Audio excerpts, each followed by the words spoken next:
Ladies and gentlemen, may I have your attention, please?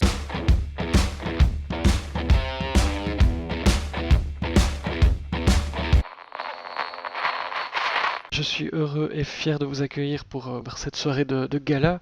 Les prix Masterton et Bob Moran, imaginés par Marc Bailly, ont respectivement 20 et 21 ans.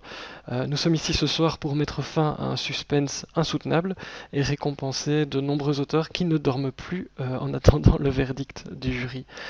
L'actualité dont on ne prononce pas le nom ici étant ce qu'elle est, j'endosse la cape de Monsieur Loyal en short et vous ouvre avec grand plaisir le couvercle de la boîte pour cette soirée. Un prix n'existerait pas sans celle ou celui qui l'invente et j'ai le plaisir d'accueillir le créateur des prix Masterton et Bob Moran, Monsieur Marc Bailly. Bonsoir Marc et bienvenue dans la boîte. Bonsoir Frédéric. Pas trop stressé? Non, pourquoi le serais-je? C'est une grande soirée pour les prix. C'est magnifique. Alors, vu que je suis aussi cruel dans la boîte que dans mes romans, je propose de faire attendre les auteurs en faisant tout d'abord plus ample connaissance avec Marc Bailly et les prix qui seront remis ce soir. Pour les gens qui ne connaîtraient pas l'historique de ces prix, n'hésitez pas à réagir et à poser vos questions dans la chatroom. Je vous l'ai dit, on regarde tout le temps et vos questions sont toujours prioritaires. C'est un principe dans la boîte, malgré tout ce qu'on a pu préparer avant. Je fais des plans et je ne les respecte pas. Mais je les respecterai un petit peu quand même.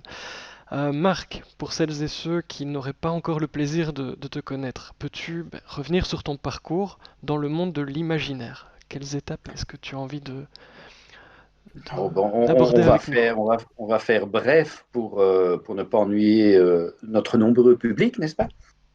Disons que j'ai créé une revue en 1985, ce qui ne nous rajeunit pas, qui s'appelait et qui s'appelle toujours Phoenix, qui n'existe plus au format papier, mais bien via un site internet.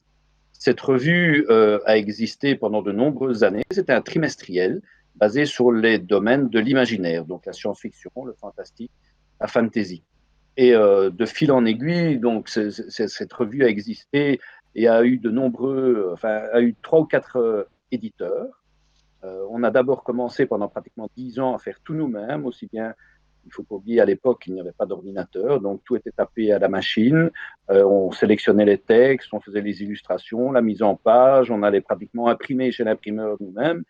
On faisait la distribution, la comptabilité, enfin tout.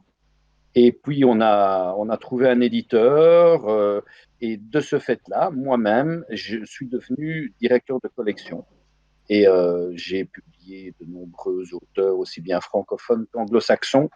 Et je le suis toujours, donc depuis les années 90, je pense, où j'ai commencé à être directeur de collection. Je le suis toujours et je travaille avec différentes maisons d'édition, aussi bien en Belgique qu'en France.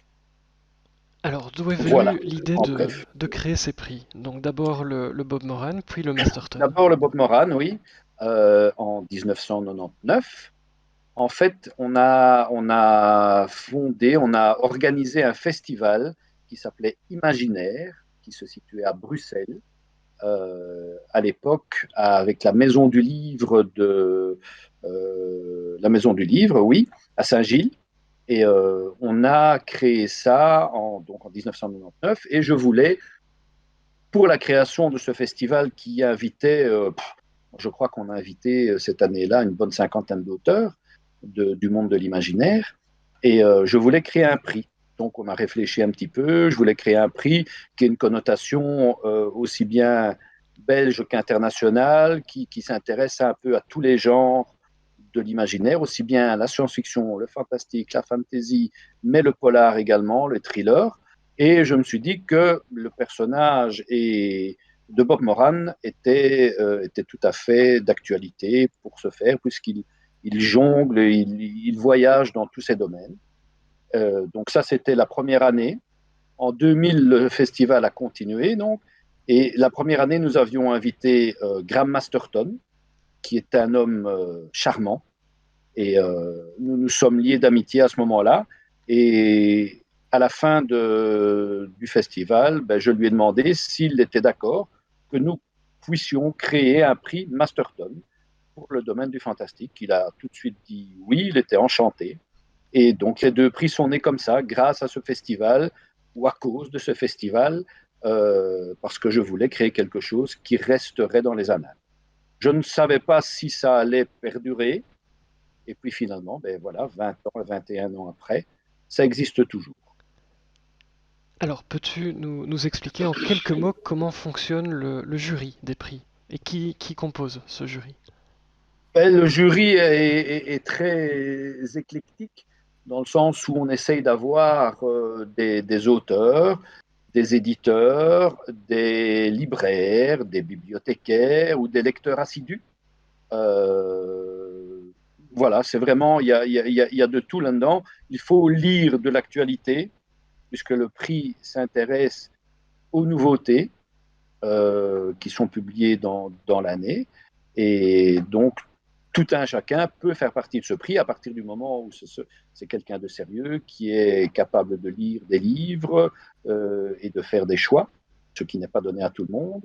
Et voilà, donc nous faisons des sélections trimestrielles et à la fin de l'année, nous réunissons via Internet parce que ce jury est composé aussi bien de Français que de Belges. Donc pour se réunir, ce n'est pas toujours facile. Donc c'est surtout via Internet que ça se fait. On fait une sélection annuelle de 3 titres en général pour le prix Masterton et en général par catégorie et de 5 titres pour le prix Bob Moran, le prix Bob Moran est plus, comment dire, est plus différent puisqu'il englobe pas mal de gens, tandis que le prix Masterton n'intéresse que les publications de fantastique. Voilà, et donc à partir de là, à partir des sélections, nous essayons de relire le titre, de coter et de déterminer le gagnant, Et tout c'est simplement. combien de personnes alors pour ce jury? Oh, ça dépend un peu. Donc, au départ, il y avait certainement 10, 15 personnes, mais ça varie vraiment d'une année à l'autre. D'ailleurs, si un des auditeurs qui nous entend veut en faire partie, qu'il n'hésite absolument pas à nous contacter pour nous faire part de sa candidature. Nous avons 2 sites internet, le site internet de Bob Moran et le site internet de Masterton. Donc, c'est facile de nous trouver. Et voilà, donc ça fluctue vraiment d'une année à l'autre. Il y a des gens qui arrivent, d'autres qui repartent, d'autres qui ne restent pas du tout. Enfin voilà, donc ça fait partie de la vie d'un jury. Alors je vais évidemment mettre les liens vers les deux sites parce que je suis hyper moderne comme vous allez le voir. Mais C'est magnifique. tu parlais de Bob Moran et de ce personnage qui se prête à un prix. Pourquoi avoir choisi Bob Moran et pourquoi Ben, Graham Masterton, comme mais je tu l'ai l'as un peu dit, déjà évoqué. oui, c'est ça, je l'ai déjà évoqué. Ben, disons que Bob Moran, comme beaucoup de personnes de notre génération, donc on a lu quand même beaucoup de Bob Moran. Moi, j'ai commencé vraiment dans l'imaginaire à aimer la science-fiction, etc., grâce au personnage de Bob Moran et de Henri Verne. Et donc, j'ai commencé à lire ça. Et puis, quelques années après, voilà. Et c'est un personnage qui permet plein de choses emblématiques du monde de l'imaginaire. Malheureusement, il est presque perdu dans les méandres du monde de l'édition, mais alors que c'est un personnage fabuleux qui permettrait plein de choses. Donc voilà, c'est venu vraiment comme ça parce que je cherchais un prix qui permettait et qui allait primer dans tous les domaines de l'imaginaire. Donc Bob Moran était vraiment le personnage emblématique pour ce genre de choses. Et Masterton, comme je l'ai dit, parce que j'étais déjà un grand fan de Masterton quand je l'ai rencontré. Et le courant est très très vite passé. Et c'est un homme, comme je le disais, charmant. Et voilà, les prix le nom des prix se sont vite imposés à moi. Alors, mais tu en parlais, Henri Verne et Graham Masterton, mais comment ont-ils accueilli les prix que tu as créés? Ben, disons que Henri Verne, il a tout de suite accepté puisqu'il a participé directement au festival imaginaire. Il y était présent. Il a remis, si je me souviens bien, il a remis les premiers prix on avait déjà fait ça. Oui, je lui avais demandé avant, et je crois que les premiers prix ont été remis lors du festival imaginaire par lui. notamment. Masterton, comme je l'ai dit, il a tout de suite été d'accord. D'ailleurs, il suit le prix depuis. Il m'a encore écrit il n'y a, pas tellement longtemps pour me dire c'est extraordinaire, ce prix existe encore 20 ans après. Donc, ça fait toujours plaisir. Et oui, donc il le suit. Disons qu'Henri Verne, vu son âge, ne le suit pas vraiment. Et voilà. Mais ils étaient tous les deux très vite d'accord et enchantés qu'on puisse donner leur nom à un prix. Alors tu disais hein, 20 ans, alors je me rappelle, mais ça fait 2000, c'est au moment où on pensait que le bug de l'an 2000 allait tous nous tuer, ou à peu de choses près. Comment l'imaginaire a évolué Ça, depuis la création des prix jusqu'à aujourd'hui, puisqu'on est vraiment dans l'imaginaire avec ces prix? du monde de la littérature, ben, disons que ça a vachement changé, puisque Internet est intervenu là-dedans et a changé bien des choses, notamment, surtout ces dernières années, avec l'apparition de l'auto-édition qui n'existait pratiquement pas euh, à l'époque. Donc maintenant, tout un chacun peut pratiquement publier son livre lui-même sans passer par la case éditeur, ce qui n'est parfois pas très judicieux, mais enfin bon, c'est un autre débat. Mais disons que il y a beaucoup de choses qui ont changé. À l'époque, la science-fiction était prédominante, et le fantastique avec des collections terreur pratiquement chez Pocket, qui était une des collections phares, la collection Néo, qui était quelque chose de très important aussi. Tout ça a pratiquement disparu. Le fantastique de manière générale, a diminué, et c'est surtout la fantasy qui a pris le dessus. La science-fiction est toujours restée plus ou moins pareil, et le polar s'est vachement développé aussi. Donc tout ça, il faut suivre cette évolution. Est-ce que c'est bien, pas bien, je n'en sais rien. Je suis un peu déçu que le fantastique ait perdu pas ses lettres de noblesse, parce il reste quand même beaucoup d'auteurs talentueux dans ce domaine-là aussi. Mais voilà. Et on dit parfois mauvais genre. Est-ce que c'est un mauvais genre, l'imaginaire, le C'est, fantastique, la disons que fantasy?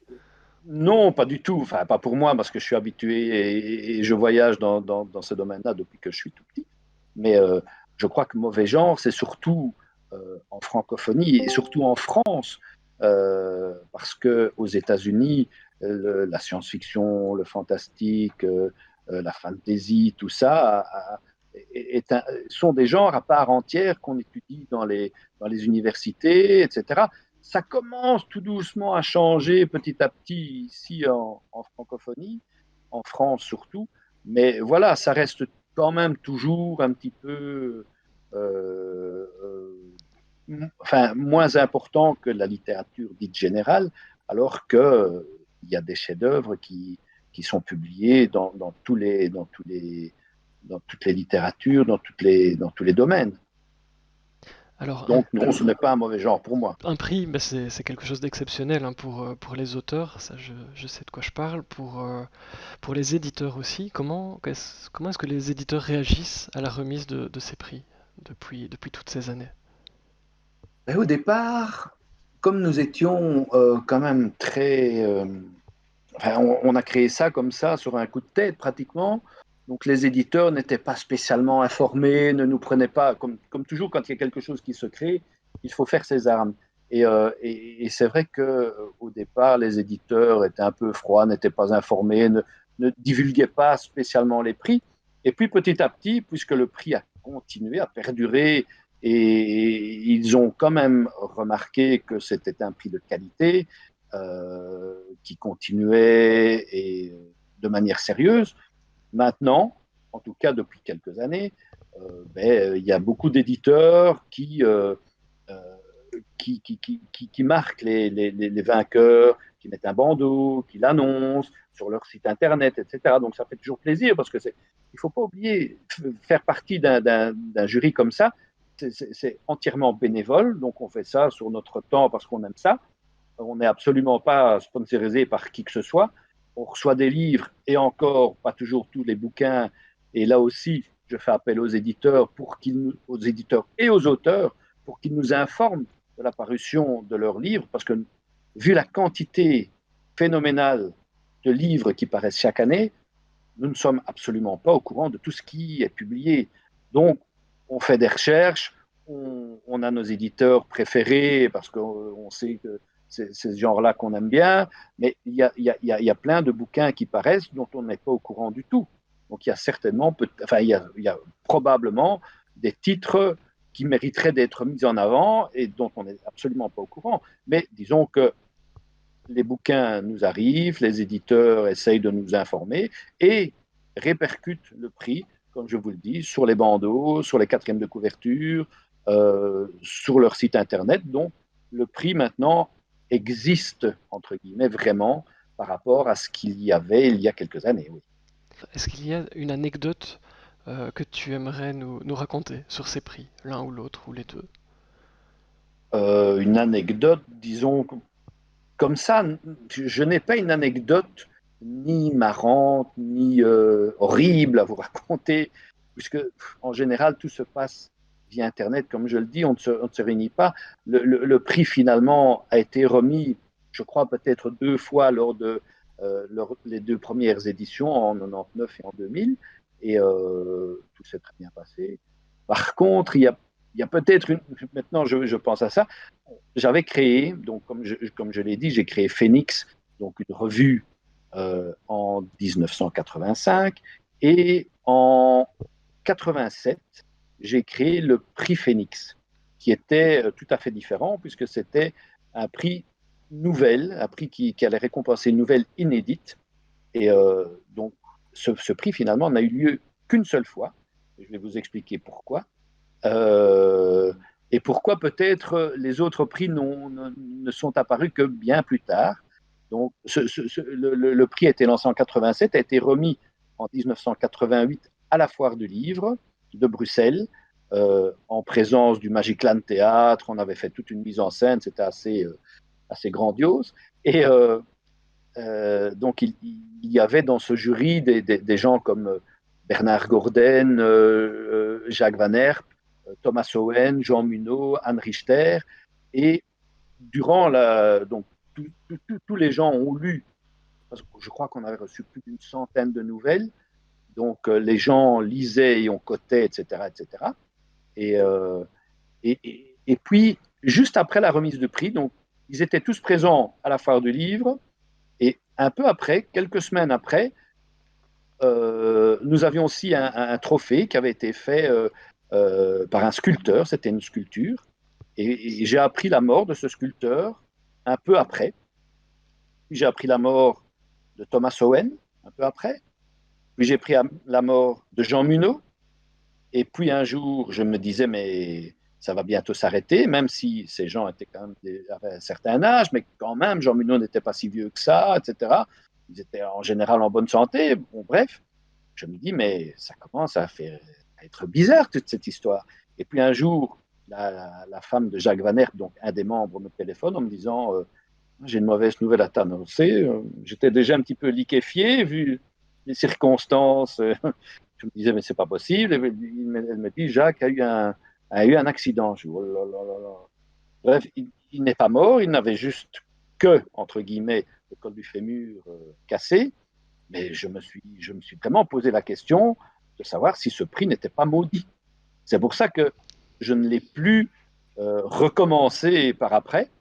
Et peut-être que les autres prix, le prix Bob Moran et le prix Masterton, ne sont apparus que bien plus tard, grâce à Imaginaire certainement, mais j'aurais pu les lancer plus tôt et je ne l'ai pas fait parce que je me posais des questions concernant le prix Phoenix qui avait l'air un petit peu maudit. Bon, la revue a continué de nombreuses années encore et finalement dans le prix Masterton et le prix Bob Moran, je ne pense pas qu'il y ait un des membres du jury qui est mort. Donc voilà, je suis satisfait.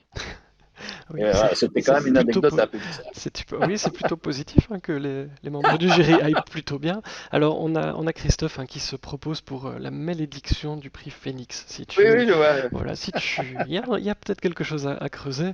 Alors, je suis encore dans le mode suspense, hein, vous ne me changerez pas, que voulez-vous. Je me disais, est-ce que tu peux nous dire un petit mot?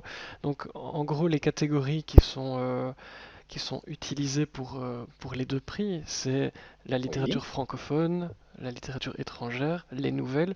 Alors, d'une oui. manière générale, voir un petit peu voilà, comment ça s'est fait au niveau des choix de ces catégories. Et en particulier, je dirais les nouvelles parce que c'est pas le genre le plus fréquemment mis en avant. Et donc, c'est assez original d'avoir un prix sur des nouvelles. J'avais envie que tu nous expliques un peu voilà, comment avait été fait ce choix entre ces catégories. Ben, malheureusement, effectivement, les nouvelles, ici, encore une fois, en francophonie, ce n'est pas ce qui est mis en avant par les éditeurs, alors qu'il y a des perles tous les ans qui paraissent dans ce domaine-là. Et ça, c'est un peu dommage. Encore une fois, dans les pays anglo-saxons, la nouvelle est prise bien plus au sérieux qu'ici. Mais comment est-ce qu'on a choisi ça? Tout simplement parce que, voilà, on pouvait évidemment, je ne sais pas, enfin, il y a certainement plein de catégories possibles, mais ici, on voulait que ce soit quand même généraliste. Le prix Bob Moran, il y a quelques années, euh, il y avait aussi une catégorie BD, je pense, qu'on a abandonnée parce que les membres du jury qui faisaient partie de cette catégorie-là se sont désistés petit à petit et qu'il y a aussi énormément de choses qui paraissent en bande dessinée et donc on ne sait pas tout faire, c'est impossible. Donc on a abandonné ça. Il y a une catégorie coup de cœur aussi qui là, pour le prix Bob Moran, il y a donc la catégorie coup de cœur qui, là, c'est vraiment un peu de tout. Là. Ça peut aussi bien être un livre, ça peut être aussi bien être un film, ça peut être aussi bien être une BD, pourquoi pas. Donc c'est vraiment très large à ce niveau-là. Ça nous permet de sortir un petit peu des catégories existantes et de mettre en avant quelque chose qui ne rentre pas dans les autres catégories. Mais sinon, les autres catégories ont été très vite déterminées. C'est vrai que voilà, c'est comme ça qu'on nous présente les livres aussi. C'est francophone, c'est les traductions et les nouvelles. Ben oui, moi j'ai toujours aimé les nouvelles. C'est pas pour rien que j'ai fait peut-être 50 anthologies dans ma petite carrière de directeur de collection. Donc j'adore les nouvelles. Je ne voyais pas ces prix sans des lauréats à ce niveau-là. Non. Alors, on me glisse dans l'oreillette que les gens n'en peuvent plus de ce suspense insoutenable. Donc mais j'ai une dernière question quand même, pour les embêter encore un peu. Je me demandais, comment vois-tu ces deux prix dans 10 ans, par exemple, pour les 30 ans? Ben, je crois qu'on va remplacer le prix Nobel. Voilà, tout simplement. Je- il faut avoir de l'ambition dans la vie, donc voilà. C'est une très bonne réponse qui me laisse sans voix et on le fêtera dans la boîte dans 10 ans aussi. Je suis partant. C'est ça. Écoutez, les meilleures choses ont une fin. Je vais donc arrêter d'être cruel. L'heure est venue de dévoiler les résultats du prix Bob Moran. Marc, je vais évidemment te laisser l'honneur de nous dire qui sont nommés. Donc il y a déjà les infos sur vos deux sites, mais je vais évidemment te laisser citer les nommés et surtout nous dire pour chaque catégorie qui est le ou la lauréat. Alors, donc, pour le prix Bob Moran, catégorie roman francophone, sont donc nommés Gwenaël avec Les Mutilés, paru aux éditions Évidence, Jacques Barbéry pour L'Enfer des Masques, paru chez La Volte, Serge Brussolo pour Anatomique, paru chez Bragelonne, Sandrine Destombes pour Madame B, paru chez Hugo, Catherine Dufour, Danse avec les lutins, paru chez La Talente, et Karine Giebel, Ce que tu as fait de moi, paru chez Belfond. On a une petite musique pour annoncer un petit tambour ou Je quelque chose pour annoncer le pense que gagnant, le lauréat. C'est Christophe Cortotz qui fait la trompette à la bouche. M'a-t-on dit? Ah Mais ben, on n'entend pas. Très bien. je propose d'arrêter ça. Donc, le lauréat, qui est une lauréate cette année, est Catherine Dufour pour Danse avec les lutins, paru chez La Talente. On a des effets spéciaux, vous n'imaginez pas. Vous voyez, je vous mets une jolie photo, évidemment, de la lauréate et de son livre. Comme ça, vous pouvez profiter. Alors, je vais peut-être dire un petit mot sur Catherine Dufour. Donc, Catherine Dufour est née en 1966. Elle est écrivaine et elle est ingénieure en informatique. Elle écrit des romans de fantasy, de science-fiction et même de littérature générale. Elle a déjà reçu le prix Bob Moran, en fait, en 2006 pour son roman Le goût de l'immortalité. Son style est souvent caustique et cynique, et Danse avec des lutins est un roman de fantasy avec des elfes, des lutins, des fées, des bourdons magiques et des métis au gros nains. Le ton est tout de suite donné. C'est une écrivaine qui a une verve incroyable, qu'elle utilise pour mieux comment dire, accentuer des désordres dans lesquels nous vivons. Et bref, c'est vraiment un très très bon roman à conseiller de toute façon. Voilà. Parfait. Alors, Catégorie suivante, les romans romans étrangers. étrangers, n'est-ce pas? Sont nommés Catherine Arden pour L'ours et le rossignol aux éditions de Noël. Robert Anson Lane pour Waldo, paru aux éditions Le Bélial. Stephen King pour L'Outsider, paru aux éditions Albin Michel. Kim Stanley Robinson pour Aurora, paru chez Brajlon. Et Martha Wells pour Défaillance Système, paru chez La Talente. Alors, le lauréat, la trompette? Non, on n'a pas de trompette cette fois-ci. Un roulement de tambour, alors. Qui est aussi donc une gagnante, qui est Martha Wells pour Défaillance Système, paru chez La Talente. Donc, Martha Wells, c'est une auteure qui possède une licence en anthropologie. Son premier roman est paru en 1995. Elle a collaboré à de nombreuses séries, par exemple à Star Wars, à Stargate. Son roman primé ici, Défaillance Système, est en fait le premier d'une série de 4 qui vont former ce qu'elle a appelé le journal d'un assassin. Il a reçu le prix Hugo, Nebula, Alex et Locus, ce qui déjà est une preuve de qualité. Ce premier tome de ce cycle Défaillant Système nous permet de faire connaissance avec ce fameux Assassin. Il s'agit d'un androïde dont la particularité, j'y arriverai, est d'être doté d'un module superviseur désactivé. Chargé de protéger une mission d'exploration, il se retrouve à devoir montrer son vrai visage quand la situation devient tendue sur la planète en raison d'une attaque de monstres non signalée. Elle signe ici, avec cette série, un récit tout en ironie, en sensibilité, sur l'éveil à la conscience et l'exercice du libre arbitre. C'est un récit bref et efficace qui se dévore d'une seule traite. Passons à la catégorie nouvelle.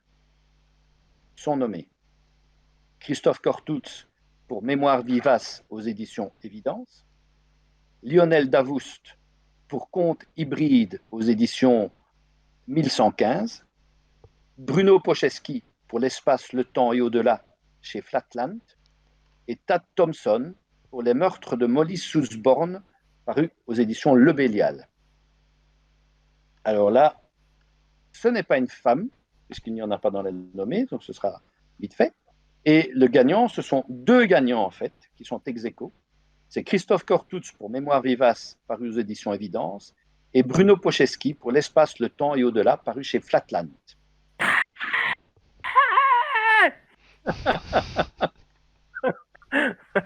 Cet homme est Oh fou. purée. Oh purée. Ouah. Ouais, yeah. Ah oui, c'est moi. Ah, voilà, c'est moi. C'est moi. Je suis là. Ah bah voilà, je me lève de mon siège, je monte sur scène. Alors écoutez, mais Ouais. je propose, hein, je vois que Christophe, félicitations. Bruno, je te vois Merci. aussi présent, félicitations également.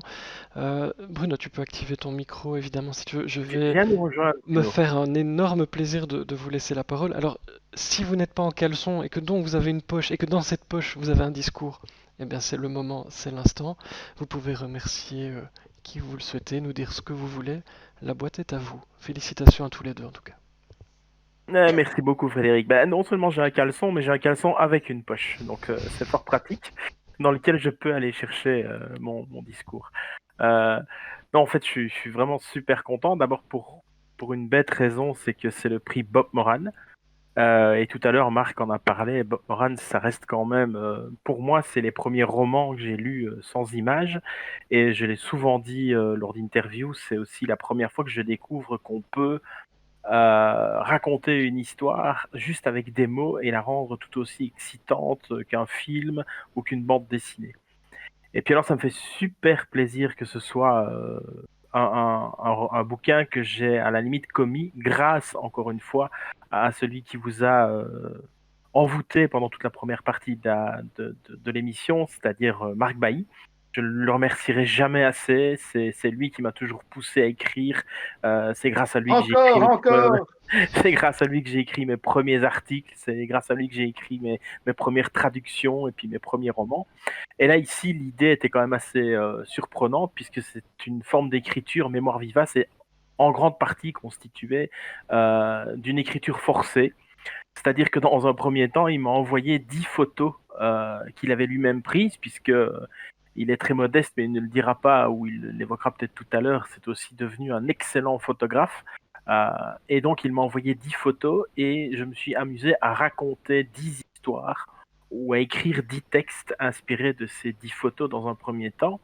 Et puis, comme je m'étais vraiment, vraiment bien amusé avec cet exercice, je lui ai dit, on va un tout petit peu compliquer les choses. Tu vas à nouveau m'envoyer 10 photos de ta collection, mais cette fois, je vais raconter une histoire en 10 chapitres qui lie ces 10 photos et donc une histoire cohérente à partir de 10 clichés qui étaient, eux, totalement incohérents, donc qui venaient d'univers complètement différents.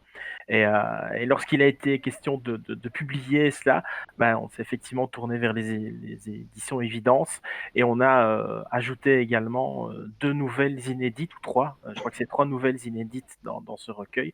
C'était pour moi la première fois de l'exercice du recueil de nouvelles. Et là, le fait que ils me permettent de remporter pour la première fois aussi un prix. Je pense avoir remporté le prix du jeune talent de la province de Liège dans les années 90, mais c'est la seule autre fois où j'ai remporté un prix pour mon écriture. Ça me rend très très très très heureux. Et une fois de plus, espèce de salopard de Marc Bailly, tu as bien raison, tu es un excellent accoucheur. Et je le dirai et je le redirai 100 fois, je t'aime. Voilà, allez. Je vais faire semblant de rougir, tiens, voilà. Comme personne ne me voit. Voilà. Bruno, justement, me dit via Messenger qu'il n'arrive pas à activer son micro. Mais il est très content et il félicite son coloréat. La catégorie suivante, c'est la catégorie coup de cœur, donc justement. Sont nommés Jean-Pierre Andrevon pour Anthologie des dystopies, paru chez Vendémiaire, Xavier Mauméjean et Didier Graffet pour Effluvium, paru chez Brajlon, Tolkien Voyage en Terre du Milieu, le catalogue de l'exposition publié par la BNF. Et le gagnant est donc Jean-Pierre Andrevon pour Anthologie des dystopies, paru chez Vendémiaire. Jean-Pierre Andrevon, oh quelle belle photo. Jean-Pierre Andrevon est donc, c'est un monument dans le monde de la science-fiction, et il publie là un monument de 350 pages sur la dystopie. Qu'est-ce que c'est que la dystopie? C'est un récit de fiction qui dépeint une société imaginaire organisée de telle façon qu'il est impossible de lui échapper et dont les dirigeants peuvent exercer un pouvoir généralement sans contrainte sur des citoyens qui ne peuvent pas atteindre le bonheur. Par exemple, on peut citer des œuvres comme Le meilleur des mondes, 1984, Fahrenheit 451, Le maître du haut château, La planète des singes. Des exemples de dystopie. Voilà. Alors, beaucoup d'émotions hein, déjà ce soir pour tous les auteurs qui ont reçu un des prix Bob Moran. Je vous propose de poursuivre la soirée en dévoilant les lauréats du prix Masterton 2020. Marc, à toi l'honneur. Alors, pour les prix Masterton cette année, sont nommés en roman francophone Arnaud Codeville pour Parasite, qui est un livre auto-édité, Frédéric Livins pour Murmure d'ombre aux éditions SEMA et Samuel Palladino pour La Porte aux éditions Rebelle. Et le gagnant est Samuel Palladino pour La Porte aux éditions Rebelle. Je pense qu'il est là. Il Alors, était là, il était il là. n'est plus là. Si, je le vois, mais son micro n'est pas. C'est une soirée à thème. Sam, si tu nous entends, Je vous entends. félicitations, Ah, évidemment. c'est génial. Voilà, c'est pratique d'être Monsieur Loyal. Je peux Ah, c'est féliciter génial. tout le monde. Je suis le plus heureux des hommes. Écoute, merci d'être là. Et comme je l'ai dit Merci à vous. pour Bruno et Christophe, mais écoute, si tu as écrit ton discours pendant le match de foot tout à l'heure, on t'écoute évidemment. Alors, je n'ai pas écrit de discours, je ne suis pas tout nu ni en slip. Je suis en famille, en fait, là, et voilà, c'est que du bonheur. C'est génial, c'est génial. C'est ce que disait Marc tout à l'heure par rapport aux gens fantastiques, me parle beaucoup, parce qu'en fait, j'ai été baigné par ces histoires depuis que je suis enfant. Et voilà, voir que le travail porte ses fruits, que finalement, voilà, je ne suis pas tout seul à partager cette passion pour les drôles de bestioles planquées sous les lits, au détour d'un carrefour ou dans un placard. Voilà, c'est que du bonheur, c'est cool. En plus, Masterson, voilà, pour moi, King et Masterson, ce sont des auteurs voilà, que j'admire énormément. Et c'est que du bonheur. Et c'est mon premier prix en plus. Donc merci, c'est cool, c'est génial. Et un gros bisou à Mumu, à Clarence, ma compatriote de salon que je recroise régulièrement, qui ne m'a toujours pas fait goûter d'ailleurs ces fameux cuperdons. J'aimerais bien quand même qu'un jour je puisse les déguster. Et voilà, je bois un verre là. Je bois un verre à votre santé. Et c'est que du bonheur. C'est cool. Vraiment super. Merci à vous. Et félicitations en tout cas, Samuel. Merci Marc. Merci, c'est génial, c'est génial. Bravo, félicitations, ouais. Ouais, c'est Champagne, ouais. Et on fait tourner les serviettes, Ah, c'est génial, non, c'est super. Vraiment, c'est génial, c'est génial. Merci à vous. Et voilà, quand on écrit, vous le savez tous, on se retrouve quand même, on est quand même plongé dans un univers face à un écran et on s'enfonce souvent. On approche parfois même la folie, je pense, hein, surtout quand on écrit du fantastique. Et puis quand on met la tête hors de l'eau, qu'on ressort, qu'on retourne près du rivage, ben c'est chouette de voir qu'il y a des personnes qui sont là pour écouter l'histoire qu'on a racontée. C'est chouette, vraiment, c'est chouette. Génial. Merci à vous. Eh bien, Samuel, tu as hypnotisé le jury avec ton énorme talent. Félicitations. Oh là là, c'est génial, c'est quel bonheur. Félicitations. C'est génial. Merci à vous, c'est génial. Marc, je propose qu'on passe à la suite. Roman étranger pour le prix. Romans étrangers sont nommés Stephen King pour L'Outsider, paru aux éditions Albin Michel. Matt Ruff pour Lovecraft Country, paru aux éditions Presse de la Cité. Dan Simmons pour L'Abominable, paru chez Robert Laffont. Et le gagnant est Matt Ruff pour Lovecraft Country, paru aux Presses de la Cité.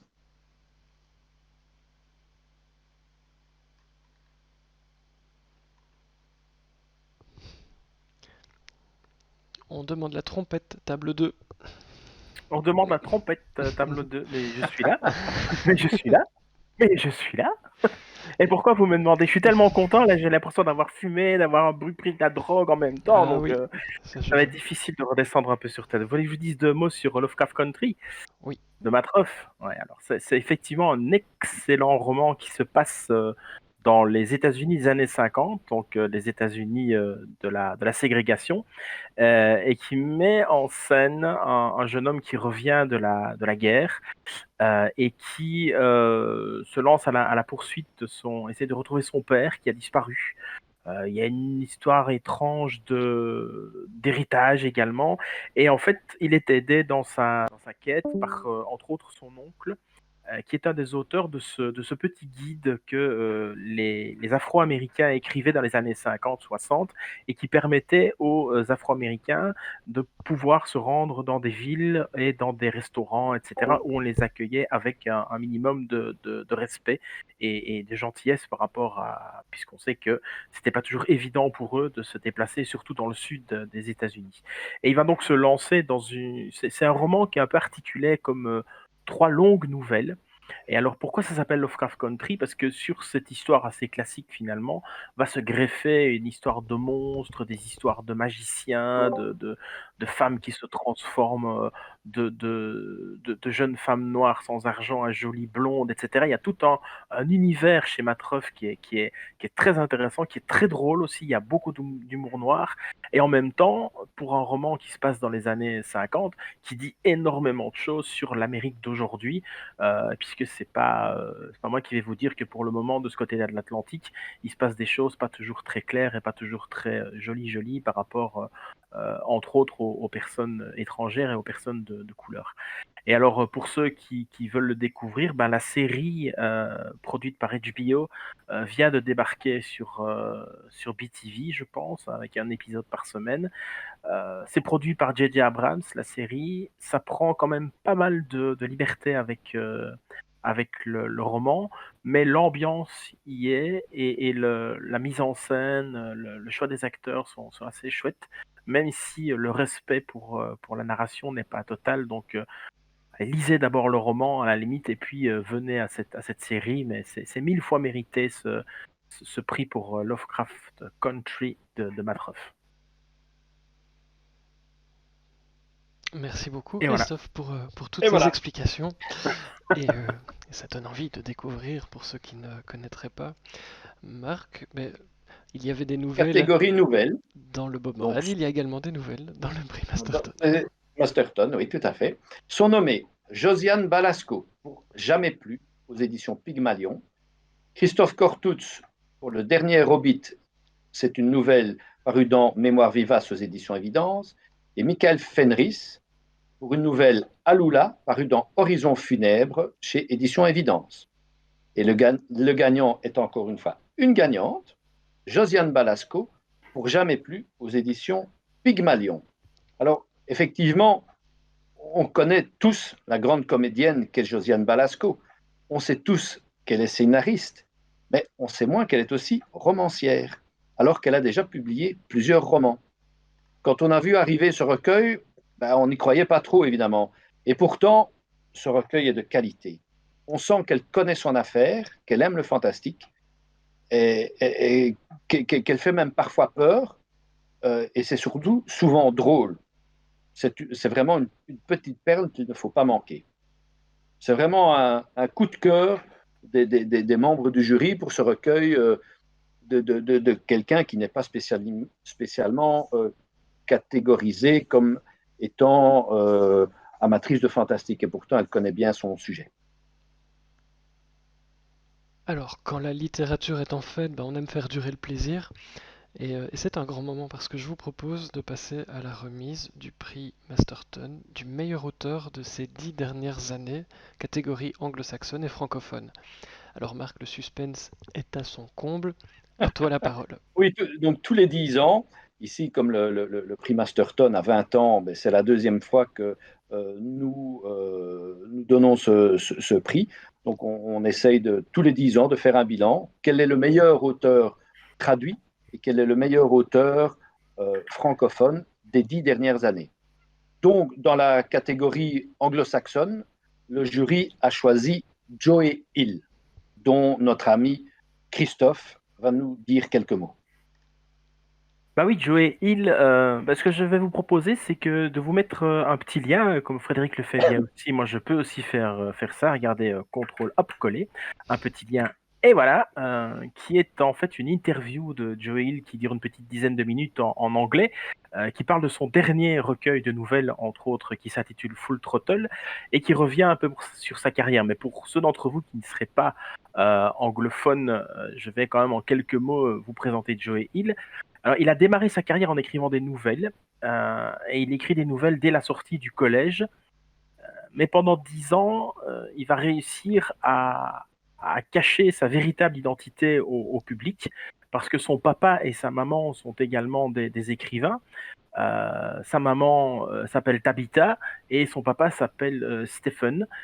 Et leur nom de famille, c'est King, effectivement. Joe Hill n'est autre que le fils de Stephen King. Et pendant 10 ans, il va refuser qu'on sache que son nom est Joseph King, parce qu'il avait de son propre aveu peur qu'un éditeur décide de publier à peu près tout et n'importe quoi en disant ah c'est le fils de Stephen King, voilà. Donc il va publier plusieurs nouvelles sous ce nom de Joe Hill, d'ailleurs qu'il a conservé, hein, il garde ce nom-là, et peu à peu il va se construire une fanbase. Son premier recueil de nouvelles qui s'appelle Les fantômes du XXe siècle est fascinant, est extraordinaire, il prend plein de chemins différents, il y a de la terreur, il y a de l'horreur, mais il y a aussi du fantastique, il y a des textes qui sont presque surréalistes, et vraiment il a une palette très très large, palette qui va ensuite évidemment développer à travers des romans. Il va entre autres y avoir le costume du mort, Korn, ou encore, on le voit ici, L'Homme-Feu, ou encore Nosferatu, qui sera adapté au cinéma, à la télévision, pardon, en série. Il va aussi réussir à décrocher pas mal de fans au niveau de la bande dessinée, avec sa série qui s'appelle Lock and Key, qui a été adaptée également l'année dernière par Netflix en série télé. Et alors, si vous suivez cette interview, ce qui est intéressant, c'est son point de vue, lui, sur l'écriture de nouvelles. Il adore les nouvelles parce qu'il dit que c'est comme quand vous allez dans un parc d'attractions ou une foire, vous entrez dans une attraction et pendant quelques minutes, vous êtes complètement effrayé, vous savez pas du tout où vous allez vous retrouver, vous êtes surpris, vous avez peur, et puis au moment de sortir en plein soleil, ça va mieux, vous rigolez de ce qui vous est arrivé, et il essaye lui aussi avec ses nouvelles de sculpter comme ça des petites pépites de terreur. Il en a d'ailleurs écrit quelques-unes en collaboration avec son père.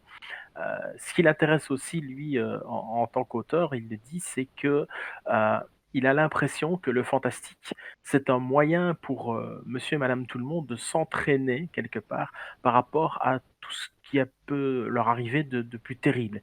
Il dit que depuis les origines, les hommes ont dû combattre peu à peu des choses de plus en plus difficiles, et ils ont dû apprendre à gérer des catastrophes, comme le disait Woody Allen, le premier homme qui est mort a dû être vachement surpris, ensuite il a quand même dû vivre avec ça, et il se dit que le fantastique, l'écriture fantastique, permet à tout un chacun de vivre des situations terribles, mais par procuration, par l'écriture, et en même temps nous permet peut-être, d'une manière ou d'une autre, de nous entraîner pour ces choses terribles qui finissent quand même par nous arriver, puisque jusqu'à preuve du contraire, on est tous totalement mortels. Et donc si vous n'avez pas encore découvert Joe Hill, franchement, si vous voyez sa photo, elle est ici imprimée sur le Discord, c'est bien évidemment le fils de son père, mais au niveau de l'écriture, il a une palette parfois que je trouve beaucoup plus large que celle de Stephen King. Pourtant, je suis vraiment un passionné de Stephen King, et il a aussi un côté parfois plus décalé et un humour plus absurde que celui développé par son père. Donc voilà, je crois qu'il mérite largement ce prix, parce que depuis 10 ans, il a vraiment fait son trou et marqué de son empreinte l'univers de l'imaginaire, alors que comme il le dit lui-même, il aurait pu être simplement le fils d'eux, mais non, il s'est vraiment créé sa propre identité d'auteur.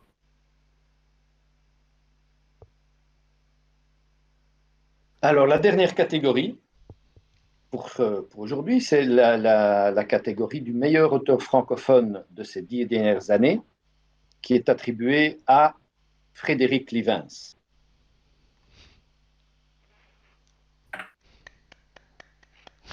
Bravo! Yahoo! Ah voilà, j'ai dû déloquer mon micro. Bravo! J'ai Bravo, déloqué Frédéric! mon micro. Ouais, Oh. champagne. Dans 2 minutes, c'est le bordel! Je pense Non, que j'ai promis de rester sage. t'as promis va. ça à Je suis qui? toujours sage.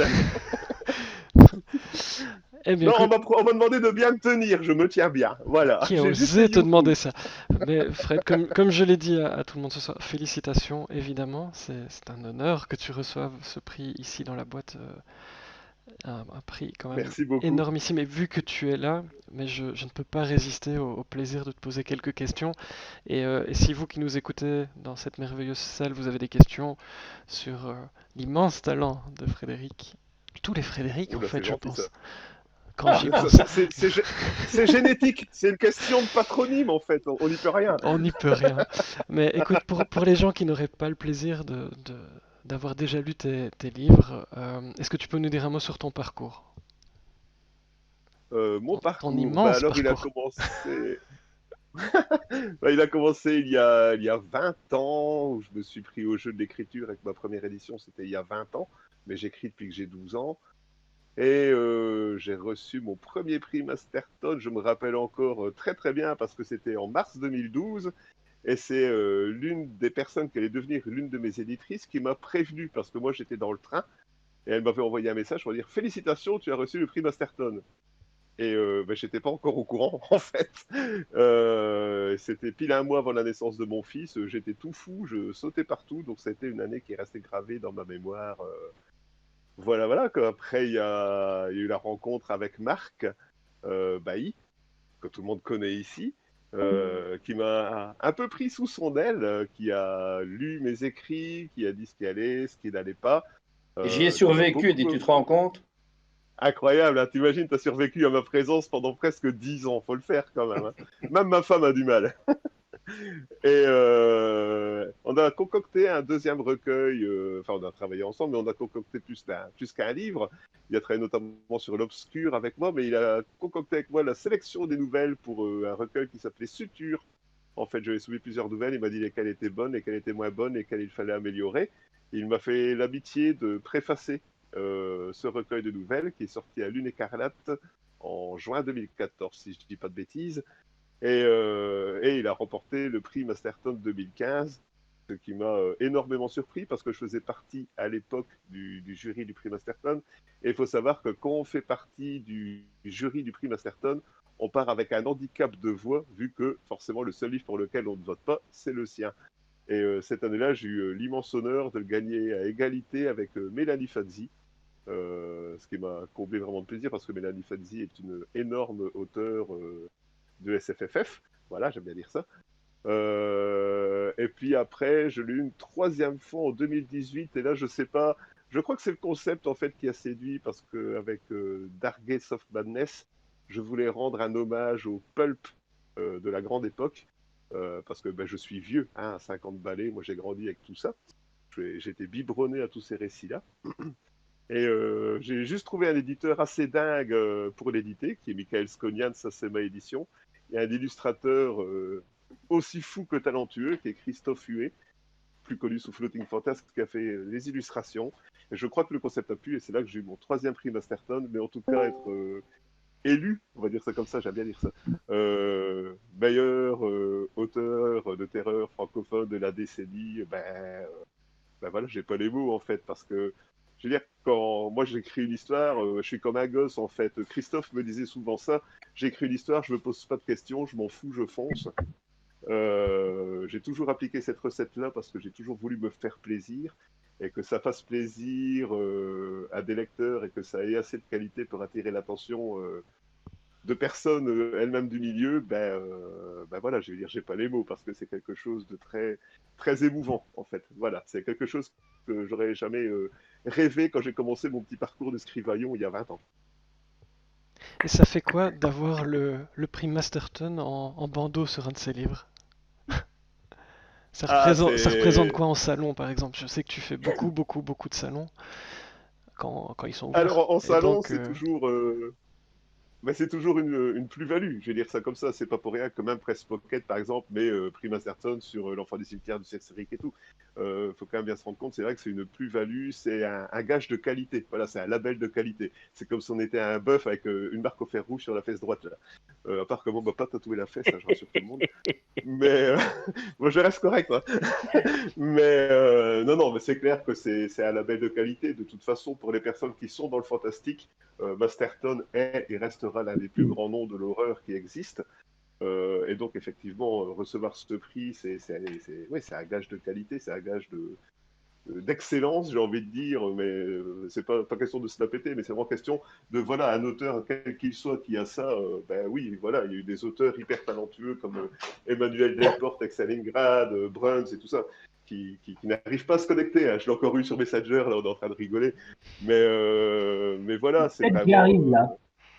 Ah, il est arrive, là. ça y est, Il est là. il est là, Bruns. bonsoir.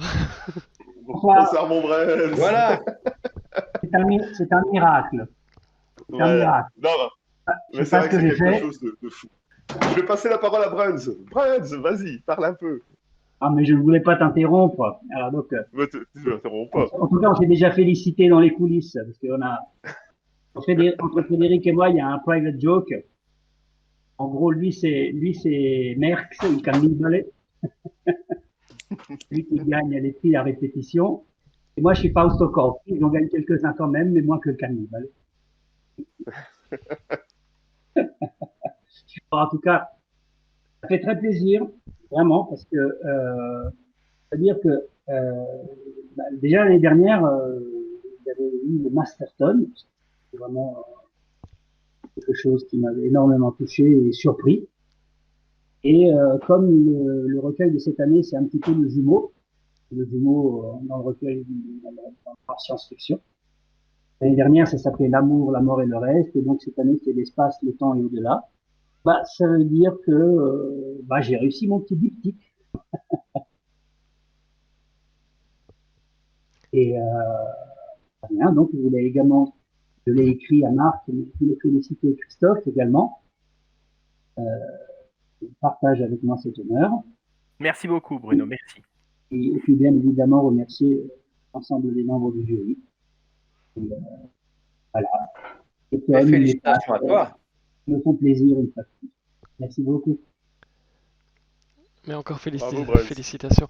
Et je me disais, Fred, meilleur auteur Ouais. de ces 10 dernières années, ça met pas un peu de pression pour la suite, comme ça? Qu'est-ce que tu nous prévois après un titre pareil?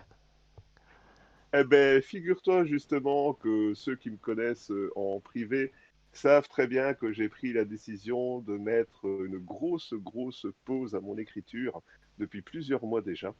Du moins en termes de fantastique, parce que j'ai un peu l'impression d'avoir fait le tour du propriétaire actuellement et j'ai besoin de me ressourcer.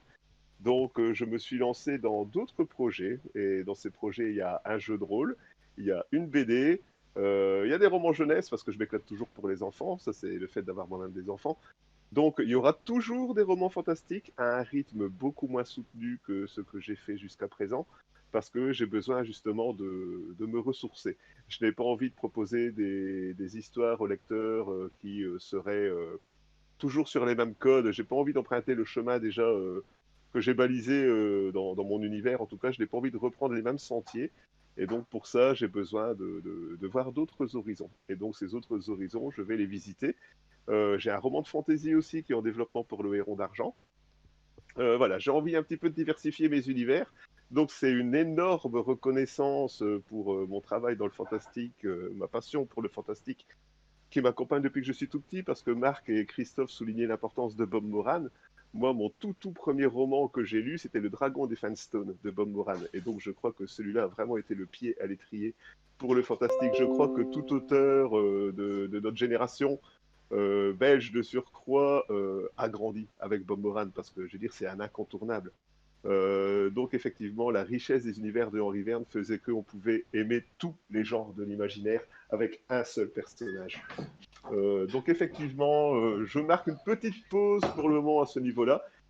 J'ai des idées, mais qui sont un peu trop extrêmes, je vais dire. Là, j'ai hâte d'avoir 3 refus éditoriaux. Non pas pour la qualité de l'histoire, mais pour le thème abordé qui choque les éditeurs, donc ça m'a amusé un peu aussi. Donc ça prouve que j'ai pas perdu ma verve de ce côté-là. Mais je me dis qu'une petite pause pour attaquer d'autres horizons littéraires. En fait, j'ai toujours fonctionné selon mes envies. Je n'ai pas de plan de carrière, j'ai un métier sur le côté. Mon plan de carrière à moi, c'est de me faire plaisir. Donc voilà, j'ai besoin de me faire plaisir, donc je vais continuer à me faire plaisir, mais peut-être sur d'autres chemins. J'espère que les lecteurs me suivront, mais je n'ai pas trop de doutes à ce sujet-là. Voilà, c'est toujours assez amusant de faire plusieurs voyages ensemble, pas toujours visiter le même pays.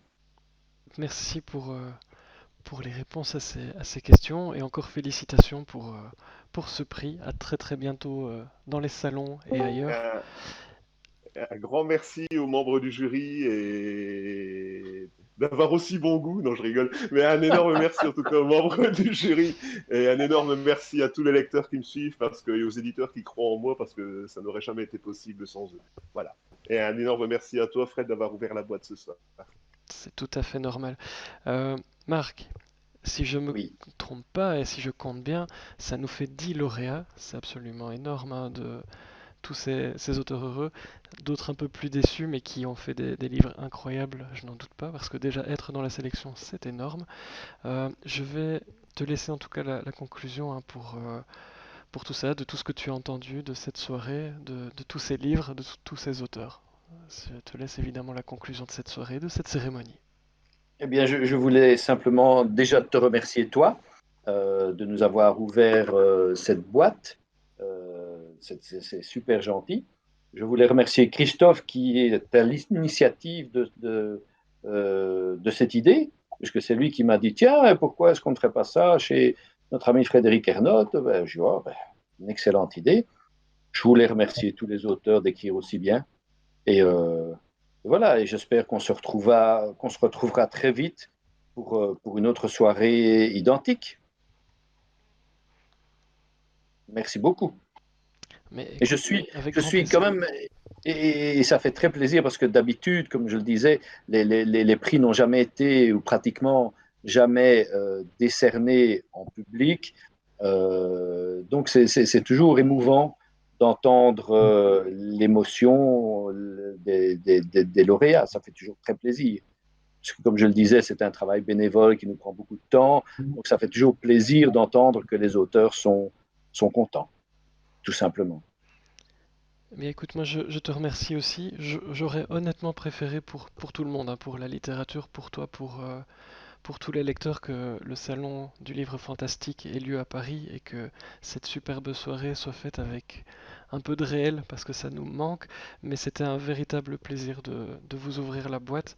C'est ce qu'on fait un peu tout, pratiquement toutes les semaines, mais un peu moins maintenant pendant l'été. On va reprendre tout doucement avec des débats en invitant des auteurs, des éditeurs, des gens qui organisent des salons, des prix, beaucoup de diversité. C'est mon but ici. D'ailleurs, c'est notre but à tous, puisque ce n'est pas toujours moi qui organise et qui anime. Je pense qu'on va recruter Christophe, qui fait excessivement bien ça.